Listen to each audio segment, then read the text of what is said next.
Hello， 大家好啊！我係蘇啦。咁講日接大灣區咧，咁除咗呢個惠州啦、中山之外咧，咁其實仲有個靚地方啊，就係我哋呢個佛山啦。OK， 咁啊今日咧依然都係個平靚正系列嘅。咁啊今日咧就嚟到呢個佛山市三水區啊，咁一個咧世外桃源般嘅地方嚇。咁啊介紹一個樓盤咧，就叫我哋嘅保利裕江南啦。啊，聽到呢個名咧，咁其實都係一個咧比較有詩意嘅名嚟嘅。當然啦，入邊嗰個咧裝修啦，同埋你嗰個成個小區嘅規劃咧，其實都係好有詩意㗎嚇。咁啊通過好正嘅一啲新中式嘅 feel 啦。啊，今日介紹呢啲點樣平靚正法咧？咁啊總價咧低至56萬起咧就可以買到精裝3房啦。咁而且係一個咧新規戶型嚟嘅。咁啊使用率咧係超100%嘅。咁啊入邊嗰個間隔靚仔啦，同埋呢邊嘅翻去香港咧，其實交通嚟講都係好方便嘅。咁有高鐵啦，同埋咧有翻呢個直達巴士嘅。同埋咧呢個位置咧，咁首先佢自己有自己嘅商業啦，同埋咧呢個出去我哋嗰個去翻啲大嘅 shopping mall 啊，嚟講喺萬達廣場啊呢啲咁嘅地方咧，咁其實咧都係講緊10分鐘左右嘅車程就可以到嘅嚇。咁詳情係點樣咧 ？OK， 咁啊入去售樓部啦，再同大家詳細講解喺入邊嘅一個咧規劃啦，同埋呢個具體嘅交通路網先嚇。咁啊陣間再傾。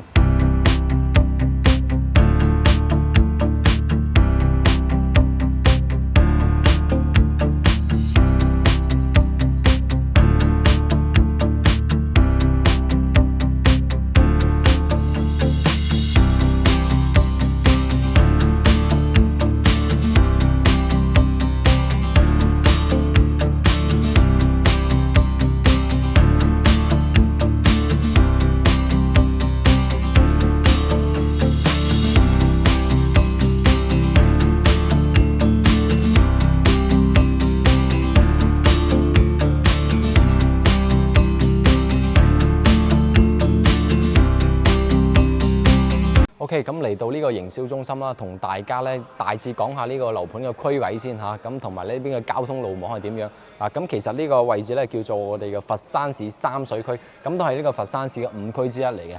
咁呢個位置咧，三水應該講緊係呢個廣佛肇一個中間位嚟嘅，因為咧點解咁講咧？啊，我哋東邊咧就係呢個廣州啦，咁同埋呢個禪城啊、桂城啊都喺呢邊區域。咁啊呢邊西邊咧就係肇慶啦。咁基本上咧，我哋可以實現咧30-40分鐘咧可以暢遊呢個廣佛肇一個區域㗎啦。咁如果平時咧有親戚朋友喺呢啲地方咧，咁翻去探佢哋咧，咁食飯啊，咁各方面咧其實真係好方便嚇。咁啊同大家講翻呢邊嘅主要交通路網咧，就係講嘅係3橫3縱，3條橫咧就係話呢個高速方面嘅，咁一條係叫做廣三高速，咁第二條咧就叫做宜廣高速啦，咁下邊第3條咧就要廣昆高速嚇，咁啊距離嘅項目係2公里到嘅啫，呢2條就近翻少少。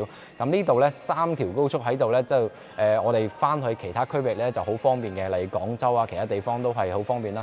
咁呢邊咧，如果係話我哋揸車過嚟呢個樓盤咧，係經港珠澳大橋的話咧，咁過呢度咧個全程嘅時間係幾耐咧？1小時50分鐘到啦，咁就可以翻到嚟呢個項目㗎啦。OK， 同埋咧就呢邊嘅軌道交通係咩咧？對於我哋嚟講比較有用咧，就係呢個高鐵啦。高鐵，因為呢項目咧可以講緊係近翻最近高鐵嘅一個樓盤嚟㗎啦。因為呢度咧距離翻呢個三水南站嘅高鐵站咧，就5分鐘嘅車程就可以到㗎啦嚇。佛山而家目前嚟講就得2個高鐵站嘅，一個就三水南站，一個就佛山西站啦。咁我哋可以通過呢個高鐵咧翻去香港嘅。點樣翻去咧？咁啊有幾種方式嘅。首先第一種咧可以通過呢個三水南站呢個位置啦，咁就坐10分鐘嘅一個高鐵，咁去到呢佛山西站。呢個佛山西站咧就可以一站式翻去呢個香港西九龍噶啦。咁呢個第一種。第二種咧就係呢個三水南站咧坐翻去呢個廣州南站嚇。廣州南站喺呢度嘅。咁啊呢度到呢度咧係20零分鐘嘅啫。咁20零分鐘之後咧，咁然後咧呢度咧再翻去直達翻西九龍又得冇問題嘅。咁第三種係咩咧？就經過去深圳噶啦。咁喺呢個三水南站咧，呢個圖冇顯示到出嚟啊。去翻呢個咧，我哋個深圳北站，深圳北站咧就再轉翻車就可以去翻我哋呢個西九龍或者去翻關口嗰邊都 OK 噶啦。因為我哋深圳北咧下邊就係地鐵嚟噶嘛，就係咁樣。即係整體個交通方式咧，呢個三水南站嘅高鐵咧就可以實現到咧，通過高鐵翻去我哋香港啦，直接去到西九龍嘅地方啦。咁呢個全程時間係幾耐咧？一粒鐘多40分鐘左右嘅時間啦，就係全程呢個高鐵時間嘅。咁再加埋呢個翻去呢個三水南站樓盤去到呢度咧5分鐘，咁啊1小時45分鐘左右啦，咁就可以翻到去屋企啦，翻到去西九龍嗰邊噶啦，都冇問題噶啦。咁呢個就係高鐵個時間啦。咁仲有呢條軌道交通咧，就係話講緊呢個佛山市4號線嘅啫。咁呢條線咧，對於我哋嚟講咧，其實就幫助唔係十分之大。第一個咧，佢目前喺度在建中啊，在建中就未整好嘅。咁幾時整好咧？咁預計咧，我估計都要幾年後啦。呢個佛山起地鐵係有啲慢嘅。咁呢條線路咧，主要係方便咧我哋通勤翻去呢個佛山嘅禪城啊、桂城呢啲咁嘅地方，千燈湖啊、我哋祖廟嗰啲咁嘅地方嘅啫。咁其實就用處翻香港嗰個作用咧，就唔係好大嘅。咁同埋咧，仲有一種方式係咩咧？就如果係話中意搭翻呢個直達巴士嘅話，咁其實樓盤呢度咧，翻去呢個香港咧有直達巴士可以翻去嘅。咁有幾個站點嘅，成個三水咧有個3個站點嘅。因為我哋其實近翻呢個咧，我哋個西南呢個市區咧，其實就好近嘅。第一個站點咧係距離項目咧揸車10分鐘個時間咧，去到呢度有個新動力廣場呢度咧，咁隔離咧就有一個希爾頓酒店嘅。咁呢個希爾頓酒店咧就會有呢個直達巴士啦，可以翻去呢個香港嘅好多地方嚟講係呢個九龍啊，或者香港島啊、旺角啊呢啲地方都係可以去到嘅。睇翻你去邊個站點落車嘅啫。咁呢個係第一個站點啦。第二個站點咧係萬達廣場呢邊啦。咁萬達廣場呢個位置咧，咁呢個樓盤去到呢度咧就大概係13分鐘左右嘅車程嘅啫。咁呢度去到呢度咧都有一個叫做西麗達酒店好似咁呢度咧都會有個直達巴士嘅上落點啦。咁就係咁嘅情況啦。咁商業部分咧，第一個頭先講咗啦，呢個10分鐘內咧有個新動力廣場啦。呢度咧其實就涵蓋咗好多一啲咧綜合嘅商業體啦，例如講係呢個喜茶啊、飲茶嘅地方啊，或者係食飯嘅地方啊、睇戲嘅地方都有嘅。同埋咧仲有一個隔離有個海鮮綜合批發市場啦，買海鮮喺度都 OK 嘅，冇問題嘅。同埋咧有個三水廣場啦，三水廣場呢個廣場咧稍微係舊少少。好似呢個咧海底撈啊呢邊都會有嘅。仲有一個咧就係話呢個萬達廣場啦。萬達廣場咧可能會熟悉少少嚇。咁萬達廣場嘅入邊嗰個規模咧都比較大少少噶啦嚇。好似係13萬平方米吧，呢個三水廣場。商業係咁樣嘅。同埋咧就我哋自身咧都會帶翻啲商業啦。咁每個小區樓下咧都會有啲我哋個商場啦，同埋呢即係小型啲超市啊、小型啲街鋪為主嘅。咁自己日後咧樓下都可以解決到嘅，因為咧我哋小區好大，咁所以咧自己日常咁買餸咧，自己樓下都可以解決到啦。同埋咧就我哋翻去呢個三水南站咧，其實就每一個門口咧都會有一個巴士可以直接翻去呢個三水南站嘅，即係搭巴士可以接駁到嘅。我哋就算唔打滴滴啦，咁坐翻呢個巴士咧，其實都有公共巴士可以接駁翻啦，就係咁樣。呢個係成個一個樓盤嘅一個區位同埋咧交通路網嘅配套啦。咁真係一個咧有環境有環境，同埋咧要商業有商業啦。咁即係我覺得呢樣嘢係比較宜居嘅。同埋咧就我哋再講翻呢個係醫療啦嚇，醫療呢個情況都係比較重要嘅。因為咧其實就我哋翻嚟呢邊咧，平時咧有啲小病小痛啊咁樣，基本上呢邊嘅一個醫療水平咧，咁第一個有翻呢個三水區嘅人民醫院咧，呢個係3甲級嘅一個醫院嚟嘅，係代表住呢邊比較高水平嘅一個醫院啦。咁同埋咧就有個三水中醫院啦、三水婦幼保健院啦，主要係呢3個。咁我哋樓盤過去呢度咧，咁其實都係10到15分鐘就可以解決晒㗎啦。咁題外話啦，仲有一個，因為其實就好多客戶咧，咁翻嚟大陸呢邊置業咧，咁其實都會考慮咧，就喺大陸邊買翻個醫保嘅。因為咧，其實我哋醫保一年都係幾百蚊到嘅啫。咁香港嗰邊又有醫保，呢邊又有醫保啦，咁都可以 claim 翻呢個咧數額噶嘛。咁一個雙重保障啊嚇。咁後期咧，如果係有需要買醫保咧，咁其實都可以後期再問翻我嘅。OK， 咁我哋而家咧再嚟到沙盤呢度，同大家講下呢邊嘅整體一個規劃配套先嗱。咁樓盤咧真係超級大，咁成個項目咧佔地咧係4700畝地啊，咁換算翻呢個平方米咧就333萬平方米嘅，係超級大嘅社區嚟嘅，應該算係一個咧我哋成個佛山最大一個社區嚟㗎啦。咁成個樓盤咧生態環境都係非常之好嘅。咁我哋成個項目咧主要啦係以別墅群為主嘅。咁高層嘅洋房產品咧佔3成左右啦，7成係呢個別墅啦，所以咧呢邊嘅容積率咧都係好低嘅嚇。我哋先講下呢邊嘅一個整體規劃啦。咁總嚟講咧就概括為係一條江，咁啊3個湖，再加埋4個公園咁樣嘅配套。咁啊江咧就叫做我哋北江啦，呢條就叫北江，係我哋三水嘅母親河嚟嘅。咁啊江邊好闊啊，三水咧咁有咩咧聽咧？咁其實就3條江去匯聚一個地方嚟㗎啦。我哋再講埋湖啦，湖咧就主要係3個，一個咧就係我哋嘅景湖啦。咁呢個就細少少，咁啊再加埋呢邊咧有個酒店嘅一個咧翠湖啦，咁同埋咧就我哋最大咧就前面呢個咧叫做明湖啊，咁明湖呢度咧係有21萬平方米嘅一個水量體嘅，咁全部嘅一個湖咧湖體係水係連埋一齊係活水湖嚟嘅嚇，咁大家就唔使擔心啦，咁係唔係死水湖係真係活體湖嚟嘅啊，咁所以咧呢個湖咧係全部自然生態湖嚟嘅，環境係十分之優雅嘅，咁同埋咧呢個湖邊咧，我哋明湖呢度咧，咁發展商咧都係沿住湖邊做咗呢個咧，大概3公里一個咧沿湖嘅一個跑道棧道啦，去提供翻俾我哋業主去使用啦，同埋呢個咧釣魚台啦都會有啦，會喺呢個位置啦嚇。咁啊，同埋咧就話我哋喺公園方面咧，咁呢個其中一個啦。咁第二個咧就話呢個我哋江邊咧。北江隔離呢度咧都有做咗呢個叫做濱江公園嘅，咁啊沿住江邊做咗啲濱江公園啦。咁呢度係提供翻俾我哋市民去休閒啊、娛樂啊。咁我哋業主咧都會行過去呢邊咧去散步啦、釣魚啦都冇問題嘅。不過咧其實都唔使出去咧，因為我入邊都已經完全嗰個環境咧夠晒舒服噶啦。啊，咁啊講到北江咧，其實北江呢邊嘅一個河鮮咧都係好正嘅。咁唔知有冇客戶咧中意同我一樣咧中意捐窿捐罅去揾靚嘢食嚇？咁呢度咧北江呢個位置咧真係唔會真係絕對唔會令大家失望嘅。所謂嘅靠山食山，靠水食水啊嘛。北江呢度嘅河鮮超級正，有機會過嚟咧帶大家去感受下。OK， 咁啊再講埋呢邊嘅公園啦。咁仲有一個咧，我覺得比較重要嘅係就係呢個叫做山體公園啦，叫做暖峰山呢個位置嚇。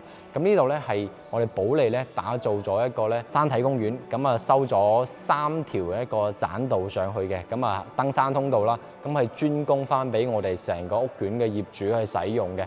咁呢度咧就唔對外開放噶啦。咁啊中意行山嘅觀眾咧就比較幸福啦，特別咧好似前幾年疫情嘅時候咧，咁中意即係韞住喺室內咧冇地方跑步啦。咁其實如果真係韞住我喺咁大嘅社區入邊咧，其實真係完全冇問題，因為入邊咧就係一個好似小鎮咁樣個規模噶啦。OK， 咁同埋呢個山咧，我哋保利咧都投放咗2000隻嗰個松樹喺度嘅，咁真係一個咧同大自然嘅零距離嗰個接觸嚇。我哋仲有一個體育公園啦，就喺呢個位置嘅。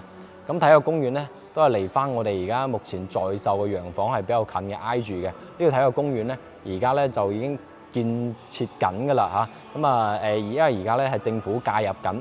點解政府介入咧？政府咧係會而家舉行緊一個咧叫做西甲嘅賽事啦。咁有機會咧會將呢個咧足球嘅賽事咧會引進過嚟呢邊啦。所以咧其實呢邊會有翻呢個足球場啦、籃球場啊呢啲咁嘅措施。上邊就係一個山體公園嚟㗎啦。咁同埋咧隔離呢個位置仲有啲無邊際泳池啦，都喺呢個位置嘅。咁啊呢個泳池就超級大㗎啦。咁同埋呢一個兒童遊玩嘅地方啦，咁兒童樂園啦，咁樣都會有喺度啦。咁同埋咧，我哋成個社區啦，因為佢夠晒大咧，所以咧每個社區個組團樓下咧都會有一個咧叫做社區巴士站嘅。咁其實就叫做我哋穿梭巴士啦。呢個穿梭巴士咧就係喺提供翻我哋內部嘅一個住戶咧，去嚟講喺呢個區域去到另外一個區域咁樣嘅穿梭嘅作用嘅啫。咁對於我哋住戶嚟講都比較好嘅。咁業主咧基本上啦，如果係話我哋呢咁年紀咧就1蚊雞嘅一個車費啦。咁如果係話小朋友、老人家咧就免費啦。OK， 咁然後咧就我哋講下呢邊嘅在售嘅一個產品啦嚇。咁主要係一個洋房啦，同埋呢個咧別墅為主嘅。別墅咧都喺隔離嘅，別墅都喺隔離嘅。咁就喺我哋西門嘅入去少少啦，大概呢度入去3分鐘嘅車程就到嘅。咁你洋房呢度咧全部係新規產品嚟嘅。新規產品咁換句嚟講咧，就係新規產品係咩意思咧？就係話實用率好高，咁可能咧實用率係超過100%嘅，即係得房率啦。咁買到呢個好似88方呢咁 O 型咧，就好似傳統100方咁樣一個情況噶啦。咁啊超級實用嘅，同埋咧就係話呢邊嘅一個洋房嘅一個面積段咧喺88方、95方、109方呢個3個職為主啦。目前而家主要在售咧就係呢個咧28棟啦。當然咧呢個都係做到實體嘅樣板間就喺呢度噶啦。咁望出去景咧都好正嘅，有翻呢個湖景啦，或者就望翻呢個別墅景為主啦。咁呢邊嘅別墅咧就係主要有兩種嚇，兩種，一種咧就係叫做和苑式嘅。呢個和苑式咧就好似四合院咁樣嘅一個形式啦。咁一個好似環抱型咁嘅 U 型嘅設計嚟嘅。咁陣間會去到呢個樣板間，咁啊睇到會更清楚少少啦。仲有咧就係一啲連排別墅啦，呢邊一個連排啦。咁後期咧而家做嘅樣板間係一個5連排嚟嘅，後期會做翻呢個3連排或者係2連排咁樣嘅形式㗎。咁啊同翻呢個咧有少少唔同啦。咁同埋咧仲有少部分嘅呢個咧小高層咧仲有啲我哋嘅複式單位係再賣嘅就係咁樣。咁啊最底咧就係我哋洋房啦。咁總價咧講緊係嗱50零萬起就有交收㗎啦咁啊話不多説啦，我哋而家去睇樓先，陣間再傾。好，咁我哋嚟到呢個洋房嘅示範單位咧，而家喺呢個樓下呢度咁大家睇翻呢個咁氣派嘅大門啦咁其實咧真係好難諗得到咧，我哋嗰個幾廿萬嘅樓下有咁樣嘅質素俾我哋。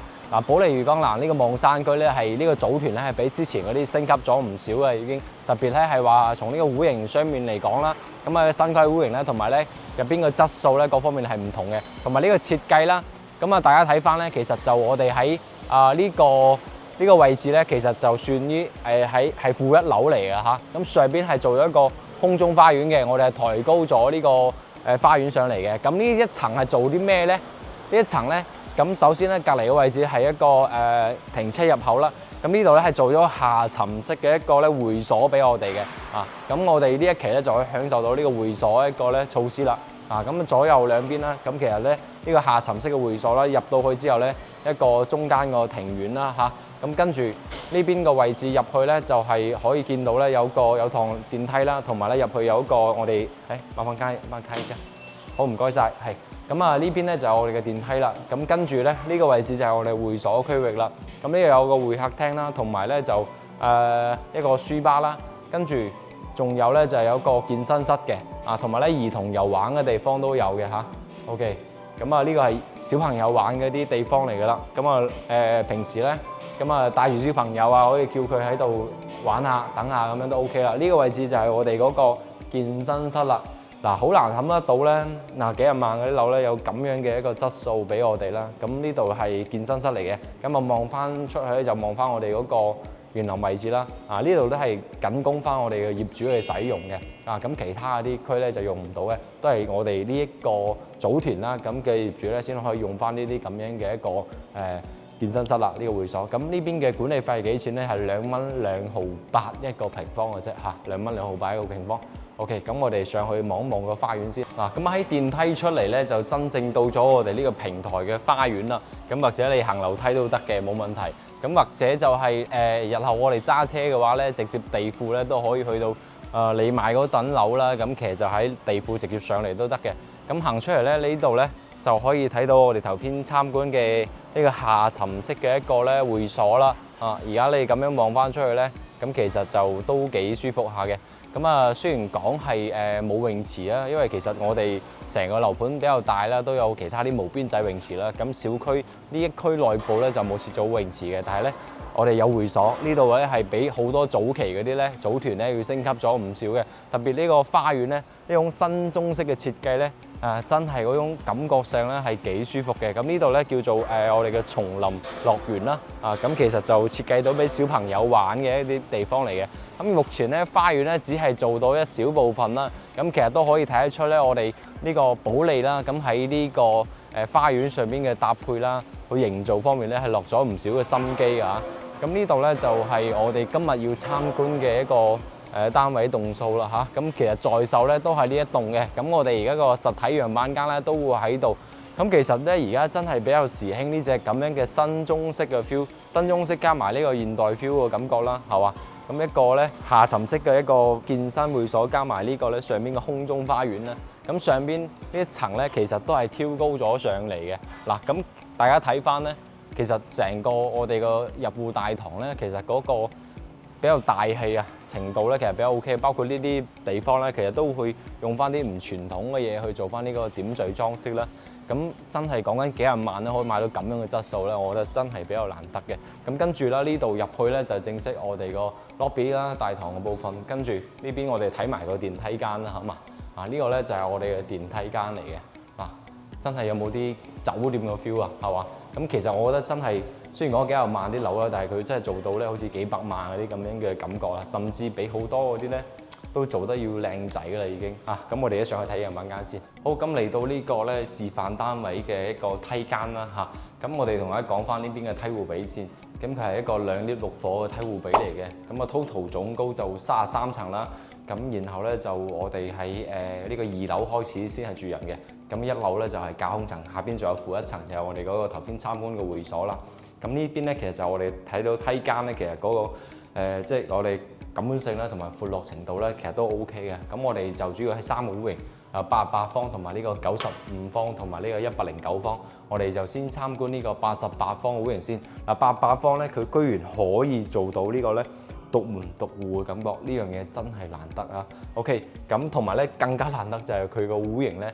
嗱入嚟呢個客廳，大家感受下咧，真係你話佢88方，我覺得真係好難想像到88方咧有咁大嘅廳啊！因為其實按照傳統戶型嚟講咧，88方好多咧係做到細3房為主啦咁樣。咁其實呢邊咧真係俾到你一種咧差唔多成百方嘅感覺，因為佢係好多嘅空間會注重喺呢個廳嗰度啦。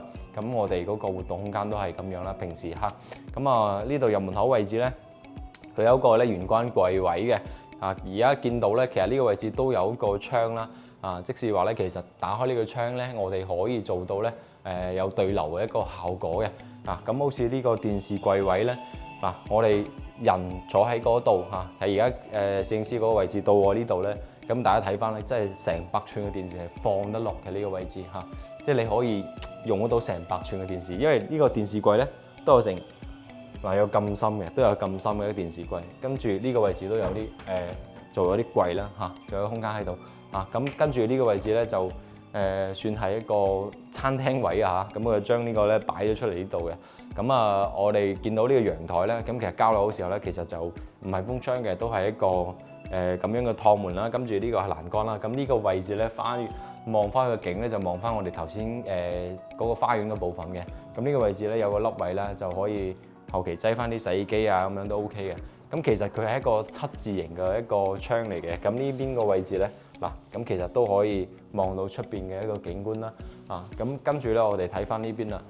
咁就係我哋個廚房部分啦。呢個廚房咧就其實唔算大嘅，但係咧呢個位置咧，居然可以俾到你又可以放個細細啲嘅雙門雪櫃都 OK 嘅。呢個位置應該咁洗手盆咧都夠大啦。咁其實呢啲都係我哋交樓標準嚟嘅。OK， 咁跟住睇埋睡眠區啦。呢邊係我哋嘅客位啦，我哋睇翻啦。咁3段式分離都係做到嘅。跟住呢個係我哋個第一間房啦。咁呢個咧係一個陽改房嘅空間嚟嘅。咁我哋交樓嘅時候咧，呢間房咧，咁呢個位置會有埲牆俾我哋啦。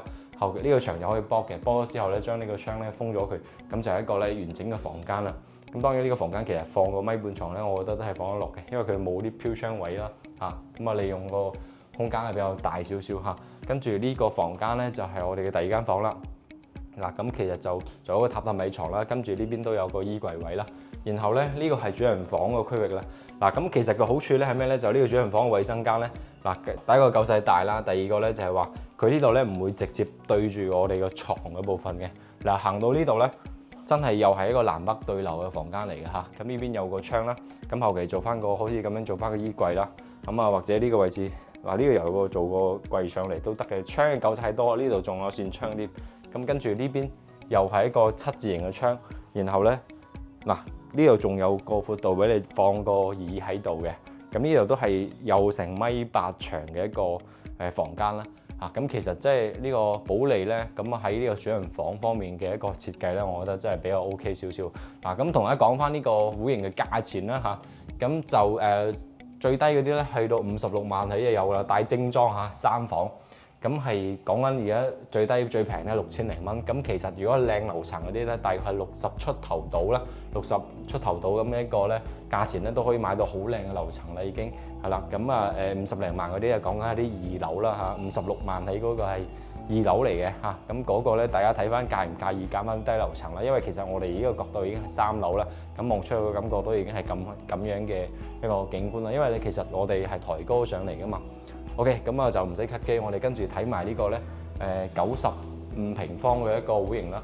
咁呢個位置就係我哋95平方嘅咁其實做到一個咧3加1房即係4房啦。咁呢度仲有一戶啦咁呢個95平方，跟住入嚟咧，我哋見到係比較傳統嘅一個直廳嚟嘅。呢個就係我哋個鞋櫃位啦。然後呢邊咧係一個直出式嘅一個客廳啦。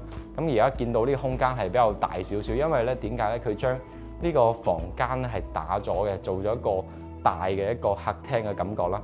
咁呢邊就係我哋嘅餐廳位啦，後邊都有個餐邊櫃嘅。咁餐邊櫃嘅位置咧都有扇窗啦。咁大家睇翻咧，其實呢個餐邊櫃嘅一個闊度啊，其實真係比較 OK 嘅，有咁長嘅，即係其實一個50公分左右嘅一個闊度啦。咁啊呢個廚房部分咧就中規中矩啦嚇，咁就實際交付咧呢個位置有個牆體咁樣嘅，咁呢邊又會有個趟門啦咁呢個廚房部分咧係 OK 好用，但係就唔係話係十分之大啦。同埋咧就雪櫃位呢度係冇設置到有嘅，咁可能咧後期睇下放喺邊個位置，應該係放喺呢個位置啦。嗱，呢個位置咧收埋咗個雪櫃啊。嗱，佢咁樣收埋咧，我都睇唔到，冇辦法。咁呢個位置咧就係我哋個實際交付時候呢個有個房間嘅，咁後期咧大家可以參照翻要唔要咁樣做翻個咧打通埋嘅做大個廳啦嚇，因為其實我哋95方我覺得做3房都係已經 OK 嘅啦。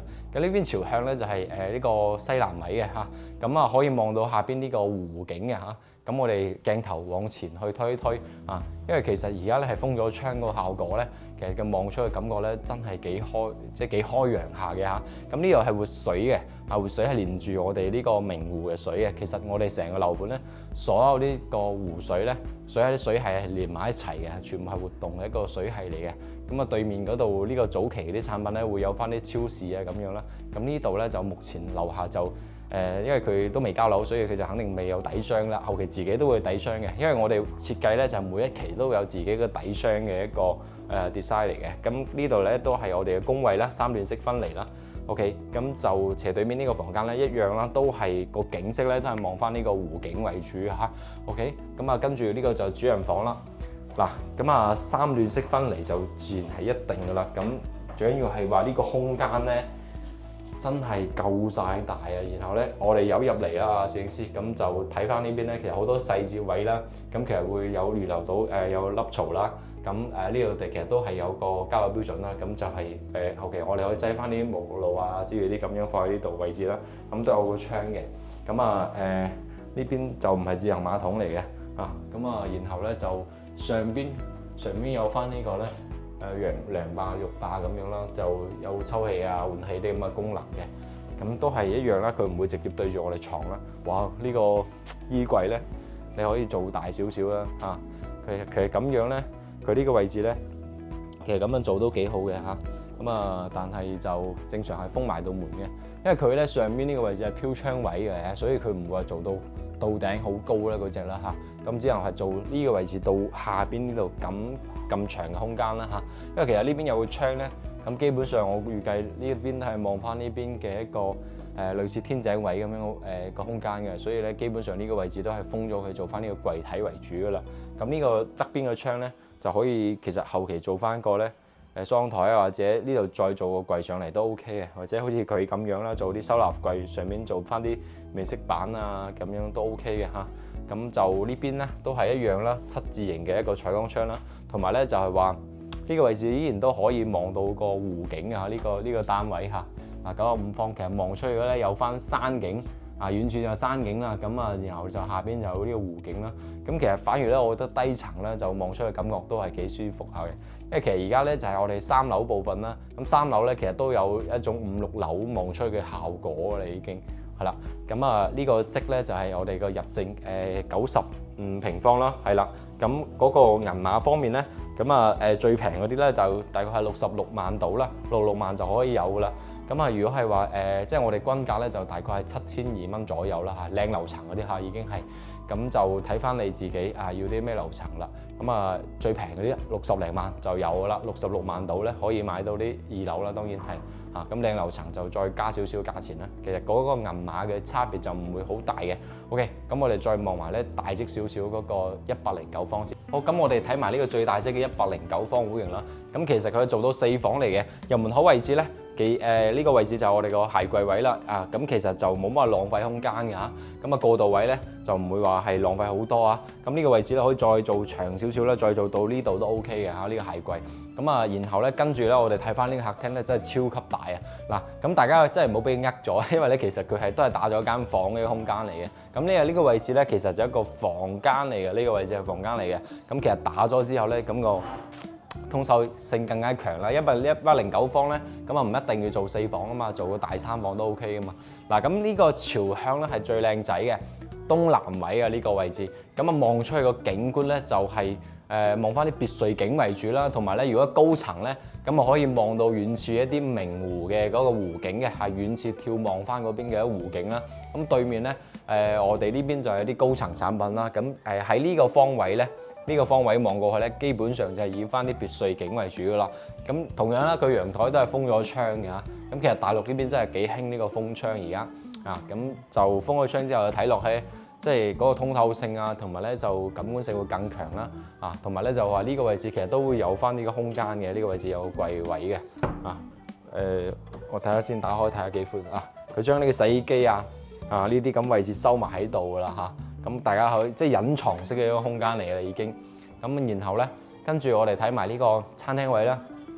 餐廳位呢個位置咧，放個細圓台都 OK 嘅啦，已經係夠晒大。同埋呢邊咧有個餐邊櫃嘅位置啦。咁大家睇翻咧，其實呢個係一個飄窗位嚟嘅，大概可以搏嘛。咁將呢個空間咧利用到好極致啦已經。咁後邊都有個窗嘅。咁跟住呢邊嘅廚房啦。咁呢度咧係最時興嘅 LDKB 嘅一個設計啦，因為咧佢廚房呢個位置咧，當我哋煮飯的時候咧，咁可以將呢個位置咧拉埋上嚟嘅，拉埋關埋咧就係一個咧封閉式嘅廚房啦。咁打開就開放式嘅廚房啦。呢個空間感就盡情咁體現到出嚟啦，係咪先？跟住睇翻呢邊嘅一個廚房嘅一個尺寸啦，一個 U 型嘅設計。基本上2個人左右入去操作咧都 OK 啦，冇問題嚇。呢邊就係我哋嘅雪櫃位啦，雪櫃位，跟住呢邊嘅一個方太一個洗碗機呢個洗碗機，咁其實呢個都係我哋個交樓標準嚟嘅就係咁樣啦。星盤呢啲其實都係其實睇得出嗰啲用材用料 OK 嘅。咁當然啦，其實我哋真正交樓嘅時候，呢啲牆身咧都係乳膠漆牆嚟嘅，白牆嚟嘅就唔係咁樣嘅一個木飾板啦。咁我睇埋其他區域，咁呢邊就係一個衛生間啦，咁3段式分離啦。最大嘅一個區別係咩咧？就係話呢個位置有一個飄窗位嘅，呢個位置會有個飄窗位喺度啦。同翻其他啲屋型就有少少區別就咁啦。因為佢面積大咗嘛。跟住呢個房間咧，其實都係望出去景都係一樣嘅嚇。都係東南向啦。呢度咧就係一個細房嚟㗎啦。都做到3段式分離嘅。大家睇翻咧，其實就即係每一間房嘅尺寸真係唔會細啊。同埋咧就呢個主人房啦。主人房方面咧，都係7字形嘅窗啦。咁樣望翻出去呢邊嘅一個望別墅景啦。下邊呢個係湖景嚟嘅，呢個係湖水嚟嘅。下邊條河涌呢個湖水嚟斜斜地咁樣望出去。呢個位置咧記得睇翻啦呢邊個位咧就望翻都係客廳一樣嘅景觀為主啦呢度就有一個，因為呢個位置係一個柱嚟嘅，呢個位置係一個柱嚟嘅。後邊呢度先做到一個櫃啦。我個人覺得就係呢個衣櫃位可能會細翻少少，後期可能要利用埋，因為呢個柱肯定撐唔到啦。利埋呢一嚿空間咧，做翻大少少嘅櫃咧，呢個空間就會比較好用啲。因為其實冇理由個主人房以為咁細噶嘛，或者就係用多間房做翻個衣帽間咯，又得嘅。如果真係住嘅人多呢個位置就係我哋個淋浴架位置都係感應燈呢度咧飄窗剝咗之後咧，咁大一個淋浴格位置，真係放浴缸咧，反而呢個闊度唔夠，但係呢個淋浴區咧有咁闊嘅空間咧，真係好難得啊！呢邊都有窗109方咁就呢啲價錢係幾錢咧？咁依然都係同大家咧先講翻個平平地嘅價錢先。74萬起嘅74萬起。睇翻咩樓層啦，即係靚樓層嗰啲咧，呢個109嗰個價單咧就可能會貴翻少少啦，大概就7500蚊左右啦。呢個價單稍微係貴少少嘅，有啲7200-7300其實都有嘅睇翻咩樓層嘅啫。109方東南向呢隻積咧就朝向係最好噶啦。OK， 咁啊，即係呢個樓盤咧，俾我感覺上咧係比較 OK 嘅，同埋咧就係話即係用翻啲比較細嘅文碼啦，咁最平嗰啲有50-60萬都有啦，係嘛？咁我可以喺呢啲咁嘅地方啊，咁啊有到咁靚嘅生態環境，同埋翻香港又方便啦，係嘛？咁啊自己樓下有商業啦，咁自己自給自足都 OK 啦。咁平時咧茶餘飯後啦，散步啊，自己啊，小區啊，有湖啊，有山啊，你都唔使出去其他地方啦。基本上自己呢個小區咧都可以滿足晒自己個生活所需啦。咁當你想去啲繁華鬧市嘅時候咧，咁啊唔該咁啊揸車或者打個車咧10分鐘內咧，咁10分鐘到咧就可以出到去新動力廣場啊，咁啊12-13分鐘又有嗰個萬達廣場啊啲咁嘅地方去行噶啦，大把地方行，大把地方去逛，咁啊同埋咧附近唔遠啦都有啲農莊嘅嚇，咁農莊嗰度咧咁啊好多啲河鮮食啦，因為佢係北江嘅河鮮最出名啦，同埋咧就都講下咧就係話呢個保利咧，咁我覺得都有缺點嘅，缺點有咩咧？佢係騎樓嚟嘅，咁啊大家需要時間去等待啦。但係咧就好在佢係央企保利啊，咁保利呢個字頭咧，咁大家真係唔使擔心。就如果係保利呢啲咧都話呢個交樓嘅問題咧，大家就唔使去考慮喺內地買樓啦，因為央企嘅實力係最有保障噶啦，同埋咧就所有嘅財務狀況啊，都係比較健康嘅。呢個就係央企嘅魅力啦。咁大家可以睇翻咧我哋嘅工程進展啦，同埋咧成個小區嘅綠化啦。咁同埋咧，我哋成個小區嘅整體結構咧都去到80%啦，大家就唔使話咧買到嗰個大盤咧，周邊未起好喎，呢個唔係嘅，呢度已經起好晒啦，大佬係咪先？有興趣咁啊 call 我，咁啊專車接送，睇樓免費啊，咁啊我哋就下期再見啦，好，拜拜。關注我哋頻道，買樓唔使煩。